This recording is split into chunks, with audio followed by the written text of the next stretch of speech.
and welcome to your own YouTube channel that is Tax Sector।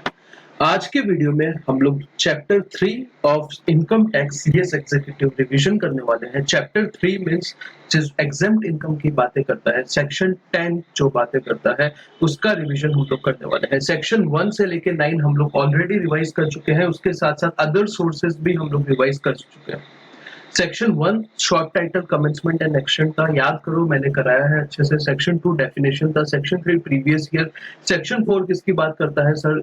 Charging section की बात करता है। Section 5 जो है वो बात करता है स्कोप ऑफ टोटल इनकम की। Section 6 residential status. सेक्शन 7 जो है वो आपका income deem to receive in India की बात करता है।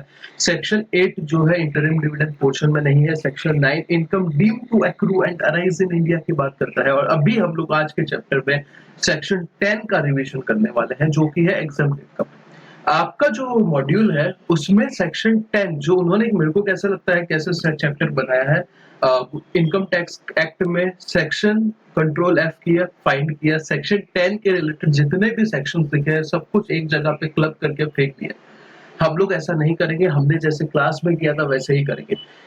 कुछ सेक्शन 10 के पॉइंट है जो इनकम फ्रॉम सैलरी के रेलेवेंट है, कुछ ऐसे है जो डिडक्शन के रेलेवेंट है, कुछ अलग चैप्टर के रेलेवेंट है, कुछ अलग चैप्टर के रेलेवेंट है। जब तक हम वो नहीं करेंगे तब तक ये अप्रिशिएट नहीं कर सकते कि भाई ये सेक्शन जो है 10 इंपॉर्टेंट क्यों है। जैसे आपको पता है वो लीव ट्रैवल कंसेशन का बेनिफिट मिलता है, उसके रिलेटेड आपको सेक्शन 10 में उसका एग्जम्पशन मिलता है। सबसे पहले सैलरी में समझो तो सही लीव ट्रैवल कंसेशन होता क्या है, उसके बाद उसके एग्जम्पशन जो 10(5) वगैरह में मिलता है उसके बारे में बात करेंगे। करेक्ट है।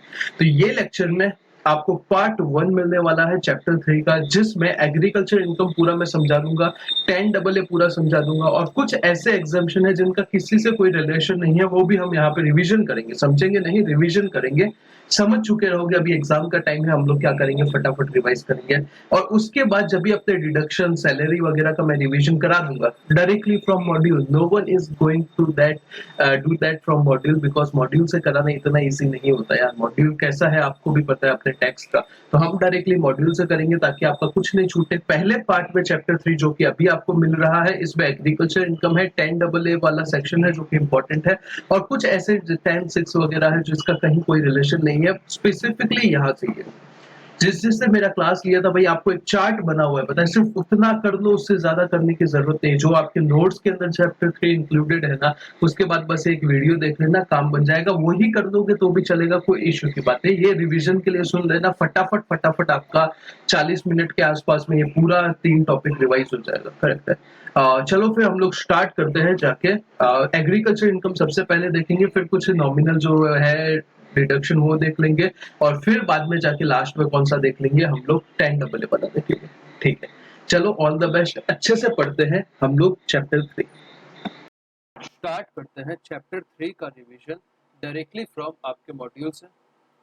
चैप्टर 3 में एक बार के लिए ओपन कर लेता हूँ स्टार्टिंग में। यहाँ पे जैसे कि मैंने आपको बताया, देखो 3 चीजें अपने को पढ़नी है। सबसे पहला एक पढ़ना है एग्रीकल्चर इनकम का टॉपिक, एग्रीकल्चर इनकम, फिर 10AA वाला टॉपिक, और फिर बहुत सारे मल्टीपल एग्जेम्पशंस दिए हुए हैं जो आपको सेक्शन 10 में मिलते हैं, जिसमें कुछ है सैलरी टॉपिक के, कुछ है क्लबिंग टॉपिक के, कुछ है डिडक्शन टॉपिक के, ऐसे करके वेरियस चैप्टर के यहाँ पे मर्ज कर दिए। तो जो जो चैप्टर की डिडक्शन है हम वो रिस्पेक्टिव चैप्टर में पढ़ेंगे, उसमें कोई सवाल नहीं। पर जो कुछ चैप्टर में अलग है वो अभी देख लेंगे, ठीक है। और एग्रीकल्चर इनकम अभी देख लेंगे, 10AA अभी देख लेंगे। मतलब ये चैप्टर 3 को मैं 2 पार्ट में आपको रिवीजन डालूंगा। पहला पार्ट अभी हम लोग डिस्कस करते हैं, जिसमें 2 सबसे इंपॉर्टेंट वाले पार्ट है, ये आपको क्या करने हैं अभी साथ साथ में मैं करा दूंगा। और आपको क्लास वालों को जैसे मैंने बोला, आपको चार्ट के साथ क्या करना है, रिवाइज करना है। That is more than sufficient. जो क्लास में दिया हुआ है आपके नोट्स में वो कर लेना, दैट इज सफिशिएंट। और स्कैनर का प्रैक्टिस इसके बाद मैं डाल दूंगा, कोई दिक्कत नहीं। सबसे पहले 3 वर्ड होते हैं, एक नाम होता है एग्जम्पशन, दूसरा नाम होता है डिडक्शन, तीसरा नाम होता है रिबेट।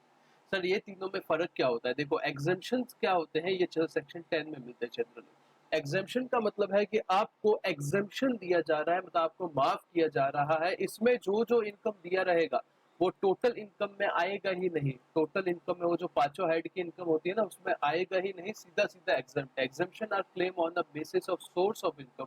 आपकी इनकम का क्या सोर्स है उसके ऊपर डिपेंड करता है, और एग्जेम्प्ट इनकम जो है वो इंक्लूड ही नहीं होगी, not included in the total income of assassin.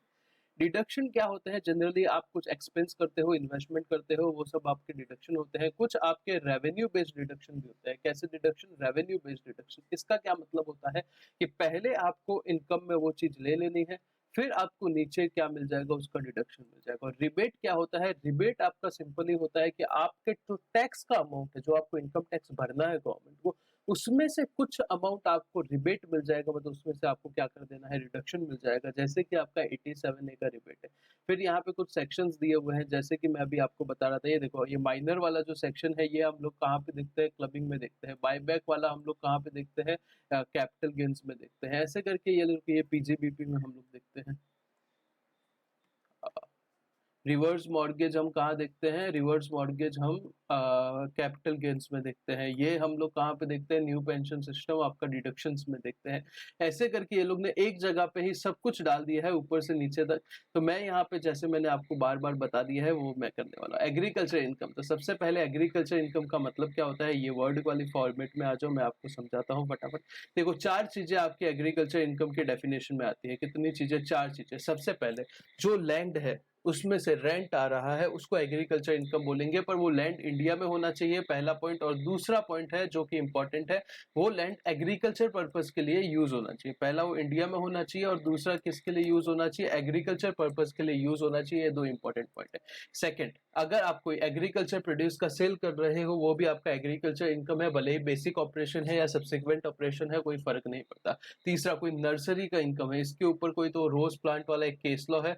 Nursery का इनकम का मतलब क्या है? आप एग्रीकल्चर लैंड पे खेती नहीं कर रहे हो, आप वो गमले वगैरह में रोज वगैरह उगा के बेच रहे हो, करेक्ट है? तो नर्सरी का इनकम भी केस लॉ के थ्रू बोला गया है कि वो आपका एग्रीकल्चर इनकम है।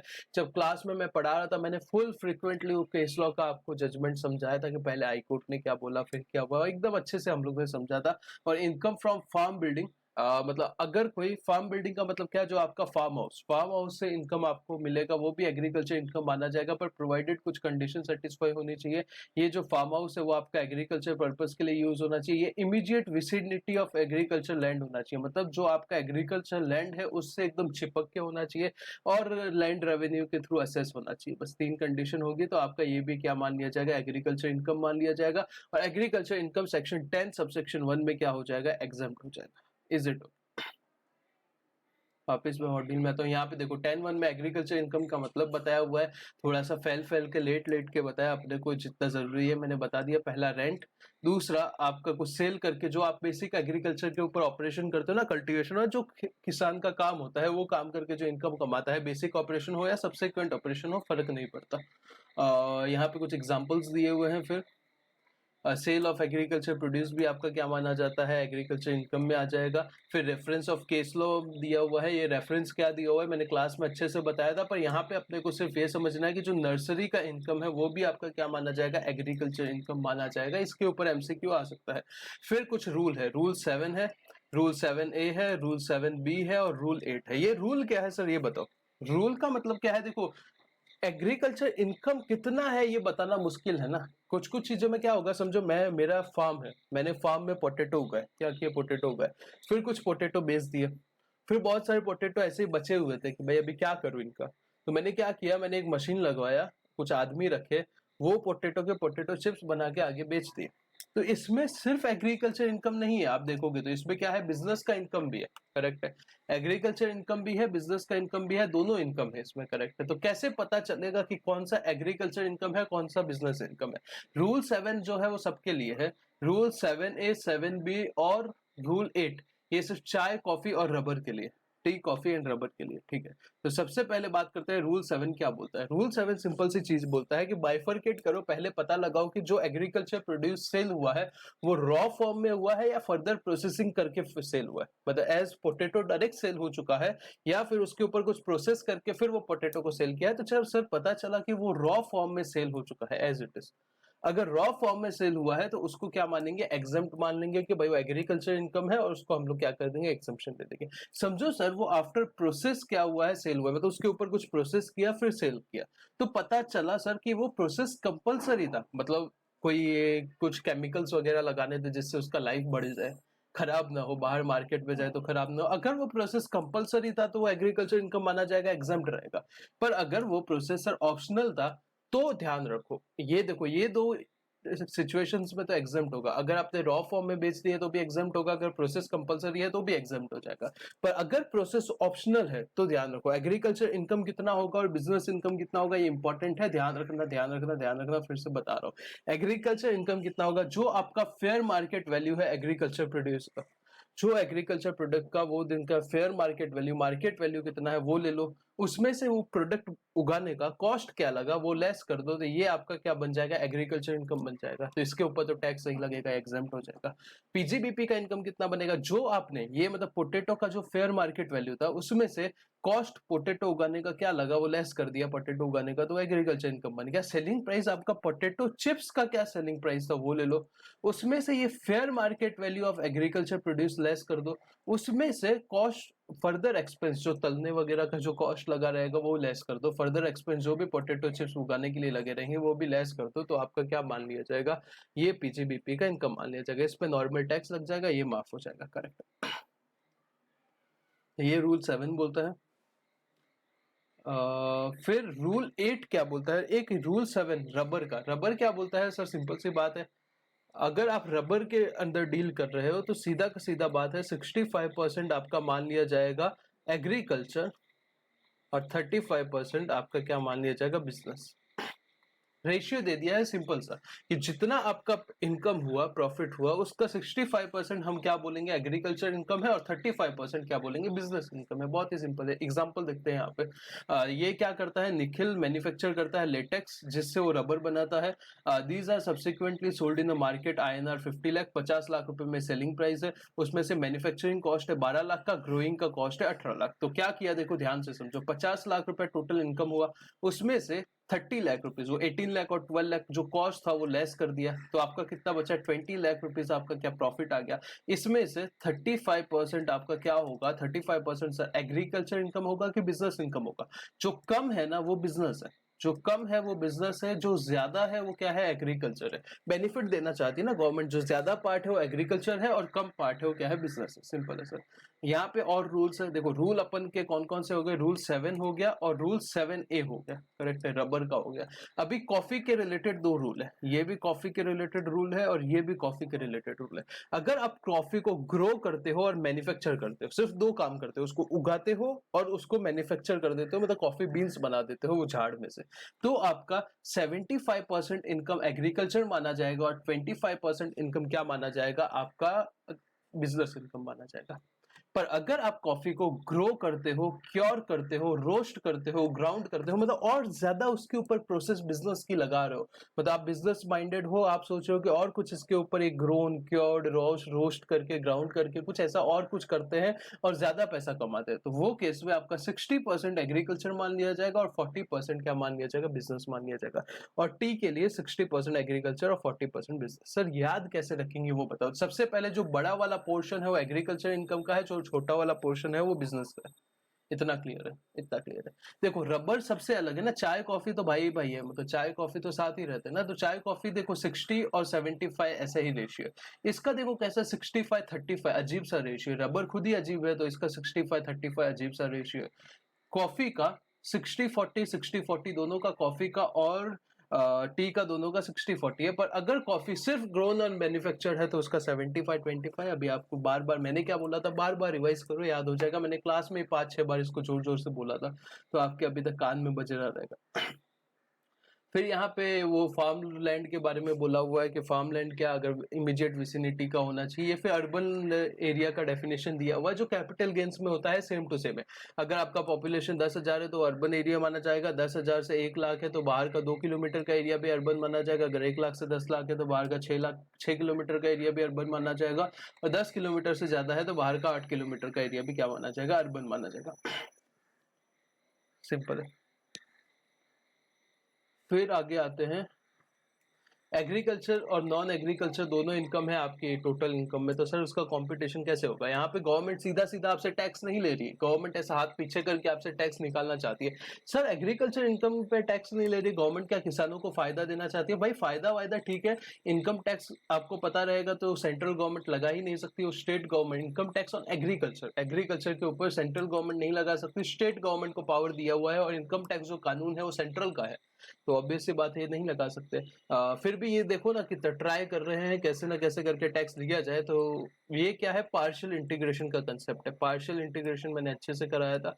सीधा ये लोग टैक्स नहीं ले सकते, ये कुछ टेढ़ा मेढ़ा तरीका निकाल रहे कि कैसा टैक्स लिया जाए। तो ये किस किस के ऊपर एप्लीकेबल होगा? इंडिविजुअल के ऊपर, एचयूएफ के ऊपर, इन दोनों का जोड़ी है एओपी बीओआई और एजेपी। मतलब पर्सन कितने थे? 7 पर्सन थे ना, उसमें से सिर्फ 1 2 3 4 पर्सन के ऊपर एप्लीकेबल है, कंपनी के ऊपर एप्लीकेबल नहीं है, पार्टनरशिप फर्म के ऊपर एप्लीकेबल नहीं है, और आपका लोकल अथॉरिटी के ऊपर एप्लीकेबल नहीं है पार्शियल इंटीग्रेशन। पार्शियल इंटीग्रेशन क्या होता है सर, ये बताओ। देखो, अगर आपका income agriculture income, net agriculture income, मतलब जो आपका इनकम है उसमें से एक्सपेंस लेस कर दो, तो जो नेट एग्रीकल्चर इनकम है अगर वो 5,000 रुपए से ज्यादा है, नेट एग्रीकल्चर इनकम अगर आपका 5,000 रुपए से ज्यादा है, और एग्रीकल्चर को छोड़ के बाकी जो इनकम है वो आपका बेसिक एग्जम्पशन से ज्यादा है, बेसिक एग्जम्पशन 2.5 लाख हो सकता है, 3 लाख हो सकता है, 5 लाख हो सकता है, ठीक है। अगर ये दोनों कंडीशन सेटिस्फाई करती है और आप ये वाले असेसी हो, तो आपका पार्शियल इंटीग्रेशन लग जाएगा। पार्शियल इंटीग्रेशन में क्या करना है सर? बहुत ही सिंपल सा काम करना है। सबसे पहले आप एग्रीकल्चर इनकम के ऊपर प्लस नॉन एग्रीकल्चर इनकम के ऊपर, मतलब जो आपका टोटल इनकम है उसके ऊपर टैक्स निकाल दो। हेल्थ एंड एजुकेशन सेस वगैरह कुछ नहीं लगाना, सिर्फ टोटल इनकम के ऊपर आप क्या करो, टैक्स निकाल दो। टैक्स निकाल दिया, यस सर। उसके बाद क्या करो, एग्रीकल्चर इनकम के ऊपर प्लस बेसिक एग्जम्पशन उसमें ऐड करके उसमें टैक्स निकाल दो, उसके ऊपर टैक्स निकाल दो। फॉर एग्जांपल आपका एग्रीकल्चर इनकम था 50,000 और नॉन एग्रीकल्चर इनकम था 4 लाख रुपीज, तो सबसे पहले 4.50 लाख पे क्या करो, टैक्स निकाल दो। रिबेट विबेट अभी कुछ बतलो, सिर्फ टैक्स निकालो। और यहाँ पे बेसिक एग्जम्पशन आपका 2.50 लाख था और एग्रीकल्चर इनकम 50,000 था, तो 3 लाख के ऊपर अभी टैक्स निकालो। फिर 4.5 लाख पे जो टैक्स आया उसको रिड्यूस कर दो, 3 लाख के ऊपर टैक्स आया उसमें, मतलब ए में से बी लेस कर दो, कर दिया। उसके बाद आपका जो रूटीन काम है 87A का रिबेट मिल रहा है तो ले लो, टीडीएस वगैरह लेस कर दो, health and education surcharge add कर दो। एग्जाम्पल क्लास में क्वेश्चन किए थे, अनलिमिटेड व्यूज है, जाके टाइम मिले, अगर नहीं समझ रहा है तो देख लेना आराम से। फिर यहाँ पे है, अगर कोई एच 10(2) सेक्शन 10(2) में ये एच है, समझो HUF, ये HUF का मेंबर है। अगर HUF की तरफ से उसको प्रॉफिट का कुछ शेयर अपने मेंबर को मिलता है तो ये क्या हो जाता है, एग्जम्प्ट हो जाता है। इसमें कुछ क्लबिंग के प्रोविजन भी यहाँ पे ये लोग ने ऐड कर दिया है, जो हम लोग क्लबिंग करेंगे तो देख लेंगे, टेंशन की बात नहीं। Mister P, a member of HUF, receive a rupees 5,000 as a share from his income of the HUF. Such income includable in chargeable income, मतलब क्या ये इनकम चार्जेबल होगा? नहीं होगा भाई, एग्जाम्प्ट है 10(2) में। सेक्शन 10(2) क्या बोलता है? बड़ा ही सिंपल चीज बोलता है, ये एक पार्टनरशिप फर्म है, पार्टनरशिप फर्म को प्रॉफिट हुआ 3 लाख रुपया, 3 पार्टनर है, 1:1:1 का रेशियो है, मिस्टर ए को 1 लाख रुपया उसका शेयर मिल रहा है, उसके हाथ में एग्जम्प्ट हो जाएगा 10(2) में, बिकॉज पार्टनरशिप फर्म उसके ऊपर क्या करेगा, टैक्स भरेगा। पार्टनरशिप का टैक्सेशन पीजीबीपी में अच्छे से पढ़ेंगे, रिवाइज करेंगे। Non resident, interest to non resident, अगर कोई नॉन रेजिडेंट है उसका ये वाला करने की जरूरत नहीं है। ये क्यों करने की जरूरत नहीं? सर हमको बहका रहे हो तुम। बहका नहीं रहा हूं, यहाँ पे देखो लिखा हुआ है कि कुछ नोटिफाइड सिक्योरिटी और बॉन्ड के ऊपर आपको इंटरेस्ट का इनकम होता है तो एग्जाम्प्ट हो जाता है। कौन से नोटिफाइड बॉन्ड, वो तो बताओ, नहीं बताया तो भाई क्या करके करोगे, ठीक है। ये वाला इंपॉर्टेंट है। सेकंड वाला ये देखो, अगर कोई नॉन रेजिडेंट है, कोई इंडिविजुअल है, करेक्ट है, इंडिविजुअल है, उसका NRE अकाउंट में, नॉन रेजिडेंट एक्सटर्नल अकाउंट में, एग्जाम में कंफ्यूज करेगा, NRO अकाउंट, NRO अकाउंट में टैक्सेबल होगा, NRE अकाउंट में एग्जम्प्ट होगा। एक तरीके का आपका बैंक अकाउंट होता है जो नॉन रेजिडेंट्स के लिए, मतलब जो इंडिया के वो होते हैं ना, क्या बोलते हैं उसको, इंडिया में नहीं रहते, फॉरेन में रहते हैं, उनको ये बेनिफिट दिया जाता है कि आप क्या करो, आप NRE अकाउंट खोलो, इसमें बहुत सारी जो इनकम आएगी वो हम आपके ऊपर टैक्स नहीं लेंगे, जैसे कि इंटरेस्ट का इनकम। तो इंटरेस्ट के इनकम के ऊपर हम आपके ऊपर टैक्स नहीं लेंगे, पर आप पर्सन रेजिडेंट आउटसाइड इंडिया होने चाहिए, एज पर इनकम टैक्स नहीं, एज पर फेमा। मतलब कंडीशन क्या है, आप इंडिविजुअल हो, आपको इनकम आ रहा है NRE अकाउंट से इंटरेस्ट, आप क्या हो, पर्सन रेजिडेंट आउटसाइड इंडिया हो as per FEMA act, section 2W FEMA अगर है आपको तो पता रहेगा, फेमा में person resident outside India define है। अगर अब फेमा के हिसाब से पर्सन रेजिडेंट आउटसाइड इंडिया नहीं हो तो आप आरबीआई से परमिशन लेके बैठे हो कि आप ऐसा अकाउंट मेंटेन कर सकते हो, तो ऐसे अकाउंट से कोई आपको इंटरेस्ट मिलता है तो क्या हो जाएगा, एग्जाम्प्ट हो जाएगा। फिर है इंटरेस्ट आपको मिल रहा है नोटिफाइड सेविंग सर्टिफिकेट से। ये सेविंग सर्टिफिकेट आपने एग्रीमेंट कभी इश्यू कब किया रहना चाहिए, 1/6/2002 से पहले इश्यू होने चाहिए, मतलब जमाने पहले इश्यू होने चाहिए। उसके ऊपर आपको इंटरेस्ट मिल रहा है किसको, कोई नॉन रेजिडेंट है जो कि या तो इंडियन सिटीजन है या फिर पर्सन ऑफ इंडियन ओरिजिन है, तो ऐसे सर्टिफिकेट से अगर उसको कोई इंटरेस्ट मिलता है तो एग्जाम्प्ट हो जाता है। लीव ट्रैवल कंसेशन जो है वो इनकम फ्रॉम सैलरी में करेंगे, कोई दिक्कत नहीं है। अभी करा received by individual who are not a citizen of India, section 10(6). जब मैंने ये क्लास में भी कराया था तो आपको बोला था इम्पोर्टेंट है, ये इम्पोर्टेंट है, आ सकता है, पता नहीं आएगा कि नहीं पर आ सकता है, इम्पोर्टेंट है। 10(6) एक ऐसा सेक्शन है जिसमें 4-5 तरह के अलग अलग एग्जम्पशन है।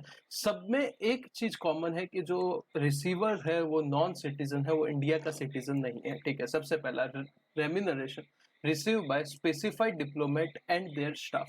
ये कौन होते हैं sir, specified diplomat and their staff. जैसे कि इंडिया में यूएस का एम्बेसी रहेगा, फ्रांस का एम्बेसी रहेगा, पाकिस्तान का एम्बेसी रहेगा, सबका एम्बेसी रहेगा, करेक्ट है। वहां पे जो उनके ऑफिशियल्स बैठते हैं उनको उनकी गवर्नमेंट सैलरी देती रहेगी, फ्री में तो नहीं बैठे रहेंगे, करेक्ट है।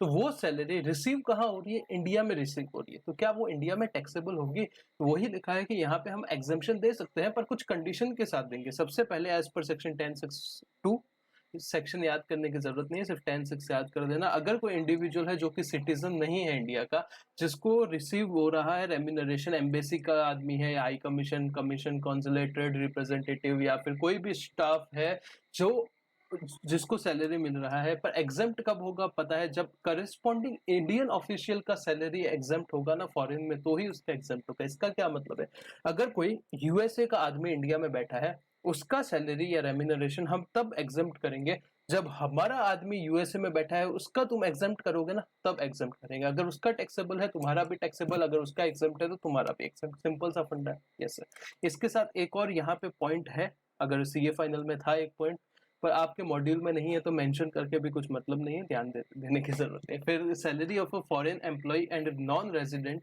मेंबर ऑफ अ क्रू, ये एक अलग एग्जाम्पशन है, ये एक अलग एग्जाम्पशन है, करेक्ट है, दो एग्जाम्पशन है। सबसे पहले यहाँ पे देखो डायग्राम में, ये गूगल है। गूगल क्या है, फॉरेन की कोई बिजनेस करने वाली कंपनी है। ये इंडिया में अपने एक आदमी को भेजती है, सुंदर पिचाई को भेजती है इंडिया में कुछ काम करने के लिए, ठीक है। इंडिया में आया ये, जिसको सैलरी दे रहा है गूगल, तो ये सैलरी एग्जेम्प्ट होगा कि नहीं होगा उसकी बात हो रही है, करेक्ट है। तो एग्जेम्प्ट कब होगा, उसकी कुछ कंडीशन है, ये कंडीशन फुलफिल होगी तो एग्जेम्प्ट होगा, ठीक है। रेम्यूनरेशन रिसीव कर रहा है कोई फॉरेन नेशनल है जो कि एम्प्लॉय है फॉरेन एंटरप्राइज का गूगल का, जिसको सर्विस रेंडर कर रहा है इंडिया में आके, तो अगर वो 3 कंडीशन सेटिस्फाई कर देगा तो उसका सैलरी एग्जेम्प्ट हो जाएगा। पहला कंडीशन है कि जो फॉरेन एंटरप्राइज है वो not engage in any trade और बिजनेस इन इंडिया। ये गूगल है, इसका इंडिया में कोई ट्रेड या बिजनेस नहीं है, पहला कंडीशन होना चाहिए। दूसरा, जो सुंदर पिचाई इंडिया में आया है ये 90 डेज से ज्यादा इंडिया में नहीं रहना चाहिए। और थर्ड पॉइंट, जो रेम्यूनरेशन इसको पे किया जा रहा है वो पीएनएल के डेबिट में नहीं डालना है, वो पीएनएल के डेबिट में नहीं डालना है। तो ये तीनों कंडीशन सेटिस्फाई होगी तो क्या हो जाएगा, एग्जाम्प्ट हो जाएगा। फिर 10(6)(7) क्या है, 10(6)(7) क्या है, अगर किसी को सैलरी मिल रहा है नॉन रेजिडेंट को जो कि फॉरेन नेशनल है, किस लिए मिल रहा है, ये इंडिया का पानी है, ये इंडिया का बाउंड्री है, करेक्ट है। एक शिप थी, चलते चलते इंडिया में आ गए, कुछ मेंटेनेंस वगैरह का काम कर रहे हैं यहाँ पे, अभी इसका कुछ खराब हो गया पुर्जा, तो यहाँ पे मेंटेनेंस सही कर रहे हैं इसको। तो 90 डेज तक अगर कोई एम्प्लॉय इंडिया में रहता है ना, ये शिप के अंदर काम कर रहा है, तो उसका सैलरी जो है हम इंडिया में टैक्स नहीं लेंगे, 90 डेज के ऊपर हम लोग टैक्स ले लेंगे। सैलरी मिल रहा है फॉरेन नेशनल को, किसके लिए मिल रहा है, एम्प्लॉयमेंट है फॉरेन शिप के अंदर, वेयर टोटल स्टे कितना होना चाहिए, 90 डेज अगर है, 90 डेज तक है तो भाई एग्जाम्प्ट हो जाएगा। फिर remuneration of a foreign training, समझो कोई फॉरेन गवर्नमेंट है, यूएसए की गवर्नमेंट है, वो अपने आर्मी वालों को इंडिया में भेजते हैं, इंडिया की आर्मी और फॉरेन की आर्मी दोनों ट्रेनिंग ले रही है, या फिर इंडिया की कंपनी में कुछ दिखाने भेजते हैं कि ऐसे इंडिया में काम होता है, इलेक्शन इंडिया का भारी होता है, तो इलेक्शन कमीशन के पास उधर के इलेक्शन के ऑफिशियल आके ट्रेनिंग करते हैं। तो फॉरेन ट्रेनी आ रहा है as a employee of foreign government, वो फॉरेन गवर्नमेंट का एम्प्लॉय है, इंडिया में रह रहा है तो उसका जो भी वो ट्रेनिंग के रिलेटेड गवर्नमेंट से ट्रेनिंग ले रहा है, या कंपनी गवर्नमेंट की या स्टेट गवर्नमेंट की कोई कंपनी या सब्सिडरी कंपनी या कोई कॉर्पोरेशन जिसको गवर्नमेंट ने बनाया है, या फिर कोऑपरेटिव सोसाइटी गवर्नमेंट की, ये सबसे कोई ट्रेनिंग ले रहा है तो उसको जो सैलरी मिलेगा वहां से, सैलरी बोलो या स्टाइपेंड बोलो, जो भी बोलो, एग्जाम हो जाएगा, ठीक है। फिर tax paid on a foreign company, मैं यहाँ पे देखो एकदम टाइम पास नहीं कर रहा हूँ, इन द सेंस चाहिए तो मैं अभी जोक वोक मार सकता हूँ भाई, कोई रेलेवेंस नहीं है, आपका एग्जाम है, इसीलिए अगर आपको ऐसा लग रहा रहेगा सर बाकी सब तो इतने बड़े बड़े लेक्चर डाल रहे, भाई यही कंटेंट है। अज्यूम करता हूँ कि आप वो अप्रिशिएट कर रहे होगे कि मैं एक चीज भी बिना फालतू के ना बोले पूरा मॉड्यूल कवर कर रहा हूँ। यहाँ पे क्या है, अगर देखो कोई फॉरेन कंपनी को इनकम हो रही है रॉयल्टी से या एफटीएस की, उसके रिलेटेड टैक्स भर रहा है कौन, सेंट्रल गवर्नमेंट, स्टेट गवर्नमेंट, या कोई इंडियन कंसर्न, मतलब फॉरेन गवर्नमेंट से कुछ रॉयल्टी या कुछ भी ऐसी चीज ली है, पेटेंट ट्रेडमार्क, जिसके लिए रॉयल्टी पेमेंट कर रहे हैं, या कोई ऐसी सर्विस ली है जिसके लिए टेक्निकल फीस का पेमेंट कर रहे हैं। फॉरेन कंपनियां बोल देगी भाई हमें कोई मतलब नहीं है तुमसे, हमें तुमसे कोई मतलब नहीं है, हम टैक्स वैक्स के कंप्लायंस में इंडिया में नहीं पड़ेंगे, तो गवर्नमेंट बोलेगी कोई टेंशन मत लो यार, तुम्हारी जगह हम टैक्स भर रहे हैं। तो जो टैक्स भर रहा है central government, state government, Indian concern on behalf of foreign company, जो इनकम फॉरेन कंपनी को मिल रहा है या तो रॉयल्टी के नेचर का या एफटीएस के नेचर का, इन परजुएंस ऑफ एग्रीमेंट, ऐसा एग्रीमेंट जो ये डेट से लेके ये डेट के बीच में हुआ है, याद करने की जरूरत नहीं है इन, क्योंकि आपको देखो टाइम एक दिन का ही मिलने वाला है, करेक्ट है, उसमें आपको सब कुछ रिवाइज करना है, तो ये सब चीजों पे ध्यान मत दो, एग्जाम के दिन वैसे भी याद नहीं रहेगा। In hands of such foreign company provided such agreement, जो है वो इंडियन गवर्नमेंट की इंडस्ट्रियल पॉलिसी के हिसाब से क्या होना चाहिए, गवर्नमेंट से अप्रूव होना चाहिए, बस, तो वो क्या हो जाएगा, माफ हो जाएगा। एक सेकेंड,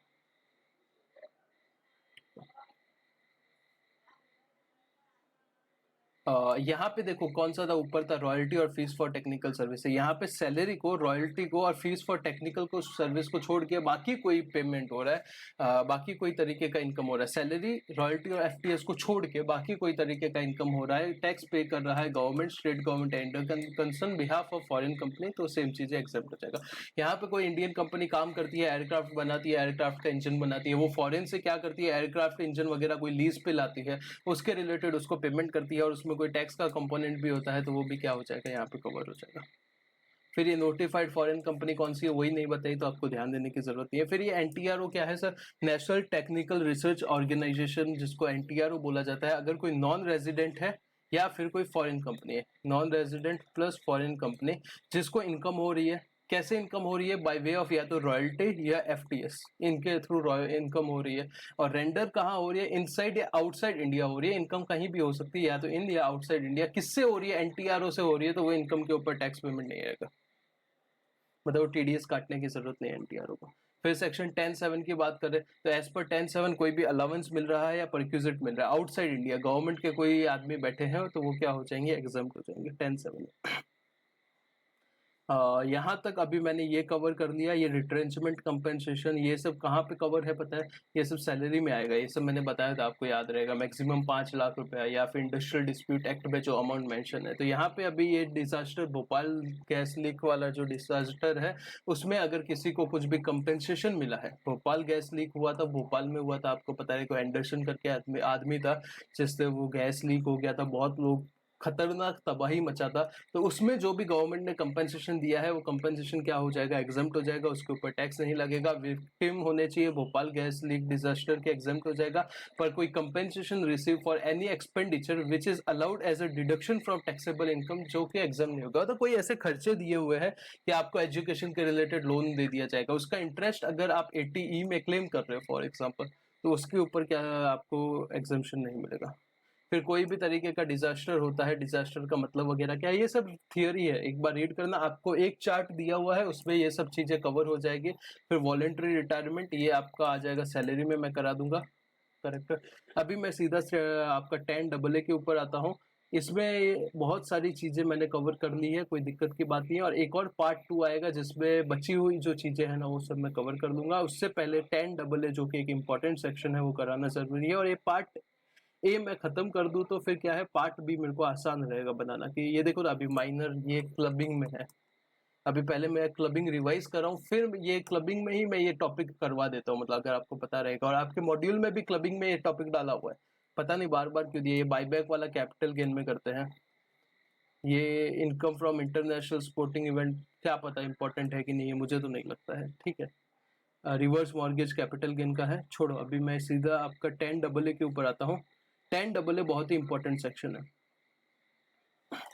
अदर एग्जाम्पशन में 10AA एग्जाम्पशन देता है अगर कोई न्यूली एस्टेब्लिश यूनिट है, कहाँ पे, SEZ में। अगर आप स्पेशल इकोनॉमिक जोन में कोई न्यूली एस्टेब्लिश यूनिट बनाते हो तो उसके ऊपर आपको डिडक्शन मिलेगा। किसको मिलेगा? हर एक आदमी को मिलेगा जो वहां पे जाके मैन्युफैक्चरिंग का काम कर रहा है या कोई सर्विसेज देने का काम करता है, तो उसको एग्जाम्पशन मिल जाएगा। Exemption is available to all category of assessee, सबको मिलेगा। Who derive profit and gain from undertaking being a unit engage in, या तो मैन्युफैक्चर कर रहे हो या प्रोडक्शन कर रहे हो या फिर प्रोविजन कर रहे हो कोई तरीके का सर्विस का। सच असेसी शुड बी एंटरप्रेन्योर, ये सब कोई याद रखने की जरूरत नहीं है। आपको इसका फंडा समझना है कैसे ये वर्क करेगा, आपको एग्जाम्पशन कैसे मिलेगा वो मैं बता देता हूँ, जो कि सबसे इंपॉर्टेंट पार्ट है, बाकी तो रीडिंग है। देखो आपको एग्जाम्पशन जो मिलेगा ना, डिडक्शन मिलेगा 10AA का डिडक्शन, वो 3 फेज में मिलेगा। कितने फेज? 3 फेज में। पहला फेज, दूसरा फेज और तीसरा फेज। फर्स्ट फेज जो होगा वो फर्स्ट 5 इयर्स होंगे जब आपने न्यूली एस्टेब्लिश किया, जो पहले 5 साल होंगे वो। सेकंड में नेक्स्ट 5 इयर्स, मतलब आपका 6 से लेके 10 साल, और यहां से आपका 11 से लेके 15 साल। करेक्ट है, ये 3 साल आपको डिडक्शन मिलेगा। फर्स्ट 5 ईयर में आपको कितना डिडक्शन मिलेगा पता है? 100% of export profit, 100% of export profit. Next 5 years आपको कितना मिलेगा? 50% ऑफ एक्सपोर्ट प्रॉफिट। और 11 to 15 में आपको कितना मिलेगा? 50% ऑफ एक्सपोर्ट प्रॉफिट। और जो आप रिजर्व में डिपॉजिट करते हो, स्पेशल रिजर्व का कोई नाम है यहाँ पे, मुझे एक्जैक्टली याद नहीं, अभी रीड करेंगे। वो रिजर्व में जो आप पैसा डिपॉजिट करते हो, दोनों में से लोअर अमाउंट है, उतना आपको क्या मिलेगा? डिडक्शन मिल जाएगा। 100% of export profit, 50% of export profit, या फिर 50% ऑफ एक्सपोर्ट प्रॉफिट और री इन्वेस्टमेंट अलाउंस रिजर्व। करेक्ट है, री इन्वेस्टमेंट अलाउंस रिजर्व में जो पैसा डालो, दोनों में से लोअर अमाउंट का आपको क्या मिलेगा? डिडक्शन मिल जाएगा। सर एक्सपोर्ट प्रॉफिट का मतलब क्या होता है ये बताओ। 50%, 100% आपने बोला, सब सही है। एक्सपोर्ट प्रॉफिट का मतलब क्या होता है? देखो ये आपका पीएनएल है, समझो ये पीएनएल में आपका नॉर्मल प्रॉफिट है, पीएनएल। ये प्रॉफिट को ले लो, इसको मल्टीप्लाई करो एक्सपोर्ट टर्नओवर से, एक्सपोर्ट टर्नओवर से डिवाइड बाय कर दो टोटल टर्नओवर से। अरे ये रेशियो से मल्टीप्लाई कर दो, मल्टीप्लाई करो एक्सपोर्ट टर्नओवर से, नॉर्मल प्रॉफिट को एक्सपोर्ट टर्नओवर से मल्टीप्लाई करो, टोटल टर्नओवर से डिवाइड कर दो, तो ये आपका क्या आ जाएगा? ये आपका आ जाएगा एक्सपोर्ट प्रॉफिट। इसका आपको रेशियो निकालना है। तो सर एक्सपोर्ट टर्नओवर का मतलब क्या होता है? एक्सपोर्ट टर्नओवर का कुछ मतलब नहीं होता। जो आपको फॉरेन में सेल वगैरह करते हो, जो पर इंपॉर्टेंट चीज है कि जो पैसा है वो फॉरेन एक्सचेंज में, फॉरेन करेंसी में 6 महीने के अंदर अंदर इंडिया में आ जाना चाहिए। अभी रीड करते हैं, यही फंडा है। अभी मैं फटाफट बता देता हूँ आपको। ये बिजनेस आपका स्प्लिटअप, रिकंस्ट्रक्शन वगैरह से नहीं होना चाहिए, नया बिजनेस होना चाहिए। ठीक है, ट्रांसफर फ्रॉम न्यू बिजनेस, मतलब प्लांट एंड मशीनरी है वो भी आपका न्यू होना चाहिए। 20% पुराना चल जाएगा, कोई दिक्कत की बात नहीं है। वो जो सेम 35 AD के प्रोविजन है ना, वही है यहाँ पे। 35 AD क्या है सर? पीजीबीपी के। ये सब याद रखने की जरूरत नहीं है। आप क्लास की नोट्स खोलना, सब कुछ रिकलेक्ट ऑटोमेटिक हो जाएगा, कोई दिक्कत की बात नहीं। आपको वो फेज 50%, 100% वो नहीं भूलना, एग्जाम में उसके रिलेटेड ही पूछेगा। डिडक्शन कैसे मिलेगा? सबसे पहले फर्स्ट 5 ईयर में 100% ऑफ एक्सपोर्ट प्रॉफिट मिलेगा, 1 to 5th ईयर फिर 50% ऑफ एक्सपोर्ट प्रॉफिट मिलेगा, और 11 to 15 में क्या मिलेगा? 50% ऑफ एक्सपोर्ट प्रॉफिट, और री क्रेडिटेड टू रिजर्व में जो आप पैसा डालो, दोनों में से लोअर अमाउंट का आपको क्या मिल जाएगा? डिडक्शन मिल जाएगा। तो आपको एक्सपोर्ट प्रॉफिट का मतलब क्या है? प्रॉफिट जो SEZ में आ रहा है, मल्टीप्लाई कर दो एक्सपोर्ट टर्नओवर, डिवाइड बाय कर दो टोटल टर्नओवर। क्लैरिफिकेशन क्या दिया है? एक्सपोर्ट टर्नओवर में 3 चीजें नहीं आएंगी। फिट एक्सपेंस नहीं आएंगे, फिट एक्सपेंस, फिटनेस के एक्सपेंस नहीं आएंगे। F यानी फ्रेट, I यानी इंश्योरेंस, T यानी टेलीकम्युनिकेशन। ये सब लिख के रखा है नोट्स में, टेंशन मत लो। कैलकुलेशन ऑफ डिडक्शन की बात की है, कैसे करना है आपको पता है, मैंने अभी आपको लिख के बताया था, आपको वैसे ही करना है। यहाँ पे ये जो स्टेप है, सबसे पहले आपको क्या करो, टोटल इनकम निकाल दो। वो दिया रहेगा आपका MCQ बेस्ड क्वेश्चन पेपर रहेगा, तो टोटल इनकम दिया रहेगा। But before allowing deduction under section 10AA पूरा आपको टोटल इनकम निकाल देना है। उसके बाद आपको क्या करना है, जो आपने स्टेप 1 में निकाला है उसमें से आपको deduction under section 10AA reduce करना है, जो कि दोनों में से लोअर अमाउंट होगा, या तो जो ऊपर टोटल इनकम का अमाउंट होगा या फिर 10AA का डिडक्शन। ये क्या बोलना चाहता है कि जो अमाउंट रहेगा डिडक्शन का वो टोटल इनकम से ज्यादा नहीं हो सकता। कंडीशन क्या है? जो आपने स्पेशल स्पेशल रिजर्व में पैसा डाला था, स्पेशल एसेट री इन्वेस्टमेंट रिजर्व में, उसमें आपको ये ध्यान रखना है कि वो पैसा 3 साल के अंदर अंदर 3 इयर्स के अंदर अंदर आपको यूज कर लेना है। किसके लिए? प्लांट एंड मशीनरी एक्वायर करने के लिए, पुट टू यूज कर देना है, ठीक है। और अगर आप ये नहीं कर पा रहे हो तो भी आपको क्या ये सब चीजों के लिए पैसा यूज नहीं करना है। आप डिस्ट्रीब्यूट नहीं कर सकते डिविडेंड, अगर आप रेमिटेंस नहीं कर सकते प्रॉफिट का इंडिया से बाहर, या फिर इंडिया के बाहर कोई एसेट नहीं बना सकते वो पैसे से जो आपने री इन्वेस्टमेंट रिजर्व में डाला था, ठीक है। और सीबीडीटी को आपको क्या करना पड़ेगा, जो पर्टिकुलर्स मांगे जाएंगे मशीनरी के रिलेटेड आपने खरीद लिए हैं वो सब आपको देने पड़ेंगे। ध्यान मत दो, एग्जाम पॉइंट ऑफ व्यू नहीं इंपॉर्टेंट है। अगर आपने वो कर दिया, आपने या तो यूटिलाइज नहीं किया, मशीनरी 3 साल में नहीं खरीदा, या फिर आपने क्या नहीं पैसा डिविडेंड वगैरह बांट दिया, तो जो आपका पहले डिडक्शन मिला था वो आपको क्या आपका डीम प्रॉफिट मान लिया जाएगा और आपके हाथ में पीजीबीपी में टैक्सेबल हो जाएगा, ठीक है। कुछ रेस्ट्रिक्शंस रहेंगे, अगर आप 10AA लेते हो तो आपको कुछ रेस्ट्रिक्शन रहेंगे। ये पहला पॉइंट बोलता है आपको बिजनेस का लॉस और कैपिटल गेन का लॉस कैरी फॉरवर्ड करने देंगे, कोई दिक्कत नहीं है। आपको अगर ये 10AA का बेनिफिट लेना है तो सीए से सर्टिफिकेट लाके देना पड़ेगा। आपको डेप्रिसिएशन का बेनिफिट नहीं मिलेगा। ये मान लिया जाएगा कि आपको डेप्रिसिएशन दे दिया, भाई ऑलरेडी 100% 50% प्रॉफिट का डिडक्शन दे रहे हैं, अभी काय का डेप्रिसिएशन। फिर आपको एटीआई है, एटीआईबी का डिडक्शन नहीं मिलेगा, डिडक्शन होते हैं। और 35AD जो आपका स्पेसिफाइड बिजनेस होते हैं ना, वो 14 बिजनेस, उसका डिडक्शन भी आपको नहीं मिलेगा अगर आपको 10AA मिल रहा है। फिर अगर समझो आपके 15 साल है, बीच में आपका अमालगमेशन हो जाता है या फिर डीमर्जर हो जाता है, तो जो नई वाली कंपनी रहेगी, रिजल्टिंग कंपनी में, डीमर्जर में रिजल्टिंग कंपनी और अमालगमेशन में जो अमालगमेटेड कंपनी रहेगी उसको क्या मिलेगा? डिडक्शन मिलेगा। अमालगमेटेड कंपनी और रिजल्टिंग कंपनी मतलब न्यू कंपनी को डिडक्शन मिलेगा, ओल्ड को नहीं मिलेगा। यहाँ पे एक एग्जांपल दिया हुआ है, डोमेस्टिक टर्नओवर, आप डोमेस्टिक टर्नओवर 50 है, 125 है, एसईजेड के एरिया का और नॉर्मल एरिया का। अपने को एसईजेड का एरिया देखना रहता है, करेक्ट। एक्सपोर्ट टर्नओवर 200 है, जीपी है 75, एक्सपेंस है 15 और एनपी है 60। तो आपको क्या करना है? नेट प्रॉफिट को ले लेना है 60 multiply by export turnover 200 divide by total turnover 250। तो 60 इंटू 200 डिवाइड बाय 250, तो आपका 48 आएगा। तो ये 75 आपका प्रॉफिट है, उसमें से 48 आप लेस कर दोगे बिकॉज डेप्रिसिएशन वगैरह का बेनिफिट आपको नहीं मिल रहा। फिर कुछ एमसीक्यूज है, फटाफट देखते हैं। यहाँ पे कुछ लेसन राउंड अप में देखो क्या क्या है, यहाँ से कुछ पता चलता है इंपॉर्टेंट क्या है। सबसे पहला बोला है कि सेक्शन 10 में आपको एग्जाम्पशन मिलते हैं। 10A और 10AA क्या होते हैं पता है? ट्रस्ट के रिलेटेड है, जो ये चैप्टर में नहीं दिया, आपको पीछे दिया हुआ है, तो करेंगे हम लोग, टेंशन नहीं, रिविजन करेंगे। और ये पार्शियल इंटीग्रेशन का कंसेप्ट है।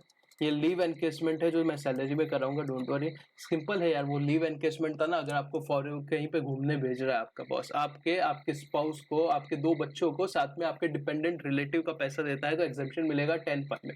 कैसे एग्जम्पशन मिलेगा? फटाफट रिवाइज करा रहा हूँ। अगर आप एरोप्लेन से ट्रेवल कर रहे हो, फ्लाइट से ट्रेवल कर रहे हो, तो जो एयर इंडिया का डोमेस्टिक इकोनॉमी क्लास का फेयर है वो ले लो, और एक्चुअली आपने जो खर्चा किया ले लो, दोनों में से लोअर अमाउंट आपको डिडक्शन मिल जाएगा। पहला पॉइंट। अगर आप फ्लाइट से नहीं ट्रेवल करते हो तो आपको देखना है कि रेलवे फैसिलिटी अवेलेबल है क्या। अगर रेलवे फैसिलिटी अवेलेबल है तो रेलवे का फर्स्ट क्लास का टिकट का जो खर्चा होता है वो, और आपने जो एक्चुअल खर्चा किया, दोनों में से लोअर आपको क्या मिल जाएगा? डिडक्शन मिल जाएगा। रेलवे फैसिलिटी अवेलेबल नहीं है तो देखो कि रिकॉग्नाइज्ड ट्रांसपोर्ट अवेलेबल है, अगर है तो डिलक्स क्लास का बस का ट्रैवल का जो खर्चा है वो, या फिर जो आपने एक्चुअल खर्चा किया, दोनों का लोअर अमाउंट आपको एज अ डिडक्शन मिल जाएगा। लास्ट में कुछ नहीं अवेलेबल है तो वो उतने ट्रैवल के लिए रेलवे का फर्स्ट क्लास का क्या ट्रैवल होता है, वो खर्चा होता है, वो और एक्चुअल खर्चा दोनों में से लोअर, मतलब इतना आपको डिडक्शन में एग्जम्पशन मिलेगा 10(5) में लीव एनकेसमेंट के सामने, करेक्ट है। ये पॉइंट था बस। लीव ट्रैवल कंसेशन करके इसका टॉपिक का नाम है। टॉपिक नहीं, एक छोटा सा कंसेप्ट है वो इतना। और 4 साल में से आपको 2 साल में डिडक्शन मिलता है, 4 साल के ब्लॉक में 2 साल मिलता है।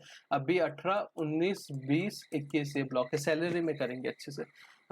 फिर ग्रेचुइटी वगैरह भी सैलरी में करेंगे भाई, ऑब्वियस सी बात है, वो तो उसका मेन काम है, उधर ही काम है यार।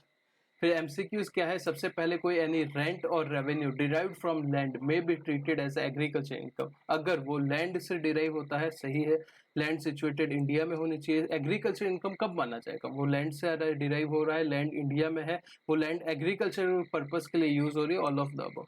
फिर बात करते हैं which of the following income is agriculture income. Rent in receive from agriculture land है, डेयरी फार्म नहीं है, पोल्ट्री फार्म नहीं है, डिविडेंड फ्रॉम एग्रीकल्चर नहीं है। टाटा टी का एक केस लॉ था, करेक्ट है, हम लोग ने किया था। मैं अभी आपको बताता हूँ, ये सब पोल्ट्री फार्म वगैरह कहाँ लिखा है आपके मॉड्यूल में, क्लियरली नहीं लिखा। अगर मैं अपने क्लास के नोट्स ओपन करके आपको बताऊँ एक बार के लिए, तो मैंने ये सब साफ साफ मेंशन किया था, क्योंकि ये सब चीज़ें मैं पढ़ के फिर ही ऑब्वियस सी बात है मैंने अपने नोट्स बनाए थे। अगर मैं, ये तो सैलरी टॉपिक है, चैप्टर 3 में एक बार के लिए आना चाहूँगा। ये नहीं, ये सैलरी खुला हुआ है।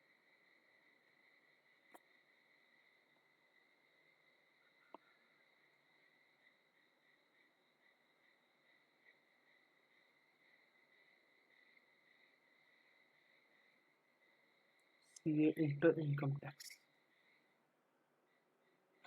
नेक्स्ट क्वेश्चन में आते हैं, मैं बताता हूँ, ये मैंने सब मेंशन करके रखा है आपके नोट्स में, तो आपको रिकलेक्ट हो जाएगा, कोई दिक्कत नहीं।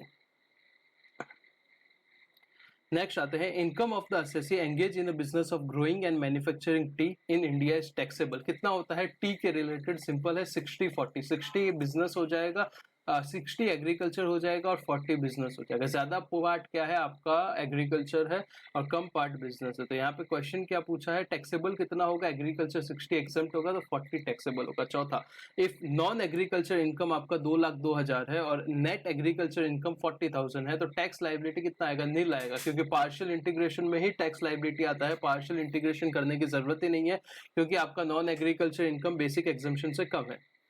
फिर पांचवें पॉइंट में ये वाला पॉइंट जो है, इनकम टैक्स एक्ट में कौन सी एग्रीकल्चर इनकम नहीं मानी जाएगी? तो कॉफी की मानी जाएगी, टोबैको, ग्रीन टोबैको लीव की मानी जाएगी, टी लीव्स की मानी जाएगी। कॉफी, ये एक अनजिन कॉटन नहीं मानी जाएगी। फिर बात करते हैं, Pawan reports net income of ₹5 lakh from rubber. Rubber है 5 लाख, 65% आपका एग्रीकल्चर, 35% बिजनेस। तो 5 लाख का 65%, 3,25,000 आपका आ जाएगा एग्रीकल्चर। पूछा क्या है आपको? How much of income is non agriculture, तो 35% माइनस इक्वल टू 1,75,000 आंसर आ जाएगा। 7 10 AA में कितने साल के लिए टैक्स हॉलिडे मिलता है? 15 साल के लिए। फिर विनायक का पूर्ग में टी का मैन्युफैक्चरिंग है, हिज इनकम कितना है? 20 लाख है। इनकम एग्जम्प्ट कितना होगा? By way of agriculture income 60% exempt हो जाएगा। 20 लाख का 60%, 12 लाख रुपए। फिर ये ऐसे ही क्वेश्चन है, 14-15 क्वेश्चन है, आप प्रैक्टिस कर सकते हो बेसिक। इसमें मतलब कॉम्प्लिकेशन कुछ नहीं है, एकदम इजी क्वेश्चन है। 2-3 मतलब आप मेजोरिटी, अभी तक मैंने 8-9 क्वेश्चन किए, हर एक क्वेश्चन एग्रीकल्चर या 10 AA में से ही है। तो आप ये 2 कंसेप्ट की इंपॉर्टेंस जान सकते हो, बाकी कुछ नहीं। बाकी आपको करना है, मैं ऑब्वियसली बात है, सब कराने के बाद एक पार्ट 2 भी लेके आ जाऊंगा, जिसमें, पर उसमें आप ऐसा वेट मत करो। क्लासेस वालों को वो एक चार्ट दिया, वो चार्ट पढ़ लो, सब कुछ खत्म हो जाएगा। और जिसने नहीं किया है, तुम्हारे पास भी कुछ रहेगा नहीं है, तो मॉड्यूल से साथ साथ में खत्म करो। रीडिंग है, अगर नहीं हो रहा है तो मैं करवाऊंगा, कोई उसमें इशू है नहीं, ठीक है। तो यहाँ पे ये लेक्चर खत्म करता हूँ। अगर अच्छा लगा है तो लाइक वगैरह शेयर कर दीजिए, फ्रेंड के साथ मेहनत कर रहा हूँ भाई। अगर अच्छा नहीं लग रहा है कोई बात नहीं, मत देखिए, और क्या है। पर होप सो आपको हेल्प हो रही रहेगी, क्योंकि कोई स्टडी मटेरियल से ज्यादातर नहीं करा सकता।